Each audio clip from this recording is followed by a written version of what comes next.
चटकदार बाय मोहिनीमध्ये आपलं सर्वांचे स्वागत आहे। आज आपण मऊ लुसलुशीत ढोकळा बनवलेला आहे। बऱ्याच वेळा असं होतं की इडली आणि डोस्यांचं पीठ उरतं, तर त्या पिठाचं आपण काय करू शकतो, तर अशा पद्धतीने जर तुम्ही ढोकळा बनवला तर तो अगदी चविष्ट लागतो। आणि तुम्ही पाहू शकता आपला ढोकळा किती छान टम्म फुललेलाही आहे, अगदी मऊ लुसलुशीत ढोकळा झालेला आहे। तर अशाच नवनवीन आणि चटकदार रेसिपी पाहण्यासाठी चटकदार बाय मोहिनीला सबस्क्राइब करायचं आहे आणि बेल आयकॉनवर क्लिक करायचं आहे, म्हणजे नवनवीन व्हिडिओज हे तुमच्यापर्यंत पोहोचू शकतील। तर आपण हा ढोकळा बनवायला सुरुवात करू। या ठिकाणी डोस्याचं पीठ आहे, साधारण 2 वाटी डोस्यांचं पीठ आहे। त्यामध्ये चवीनुसार मीठ घालायचं आहे आणि मी ह्या पिठामध्ये खूप सारे जिन्नस नाही घालणार, फक्त अर्धा चमचा आपण जिरेपूड घातलेली आहे आणि 1 वाटी दही घालायचं आहे। दही बिलकुलही आंबट नाहीये। 2 चमचे आपण पिठी साखर घालायची आहे आणि हे छान मिसळून घ्यायचं आहे।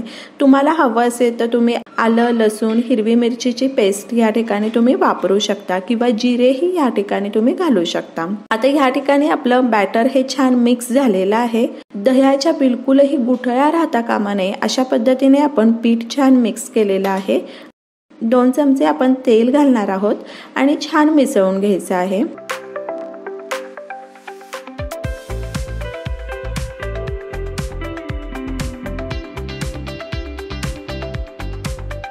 अशा पद्धतीने आपलं बॅटर हे तयार झालेलं आहे।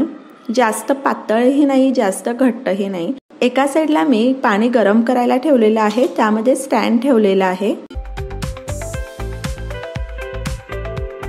आता या भांड्यामध्ये मला ढोकळा बनवायचा आहे, तर मी तेल लावून घेतलेलं आहे। सर्व तयारी झाल्यानंतर शेवटी आपण इनो घालणार आहोत। तर इनो घातल्यानंतर आपण एका दिशेने छान मिक्स करून घ्यायचं आहे।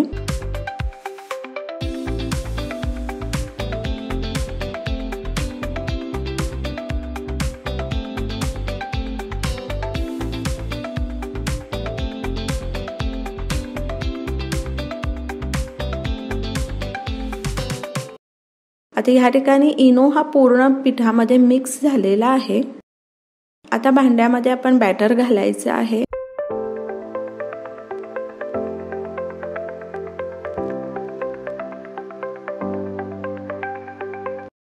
या ठिकाणी पाण्याला छान उकळी आलेली आहे। आता आपण ढोकळ्याचं भांडं ठेवूयात आणि ढोकळा झाकून ठेवायचा आहे 15 मिनिटांसाठी। गॅस हा मोठ्या फ्लेमवरच आहे। आता ह्या ठिकाणी 15 मिनिट झालेले आहेत। तुम्ही पाहू शकता ढोकळा किती छान फुललेला आहे, अगदी टम्म फुललेला आहे। आता आपण चेक करूयात की ढोकळा छान शिजला आहे की नाही। तर चाकू अगदी क्लीन निघत आहे, ह्याचाच अर्थ आपला ढोकळा छान शिजलेला आहे। ढोकळा शिजण्यासाठी आणखी वेळही लागू शकतो। जर तुम्हाला असं वाटत असेल की ढोकळा शिजलेला नाहीये, तर आणखी 5 मिनिटांसाठी झाकून ठेवलात तरी चालेल। आता आपण ढोकळा थंड करायला ठेवूयात आणि ढोकळा थंड होईपर्यंत आपण तडक्याची तयारी करून घेऊ। तर 1 चमचा तेल घातलेला आहे, जिरे घालायचं आहे अर्धा चमचा, मोहरी घालायची आहे अर्धा चमचा। मोहरीला छान तडतडू द्यायचं आहे। त्यानंतर आपण अर्धा चमचा हिंग घालायचा आहे। कढीपत्ता घालूयात आणि हिरवी मिरची घालायची आहे। 1 ते 2 मिनिटांसाठी छान परतून घ्यायची आहे। आणि आता पांढरे तीळ घालूयात 1 चमचा, मिसळून घ्यायचं आहे। कोथिंबीर घालूयात आणि अर्धा कप पाणी घालायचं आहे।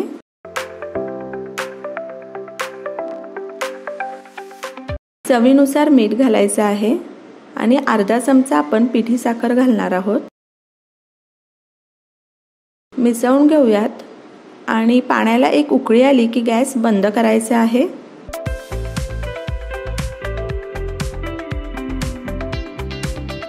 या ठिकाणी ढोकळा पण थंड झालेला आहे। ढोकळ्याच्या कडा पहिला मोकळ्या करून घ्यायच्या आहेत।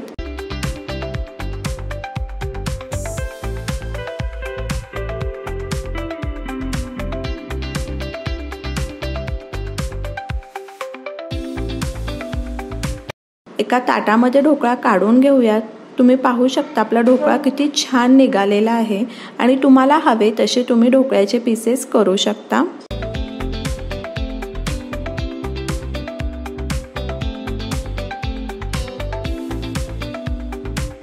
आणि वरतून मस्त तडका द्यायचा आहे।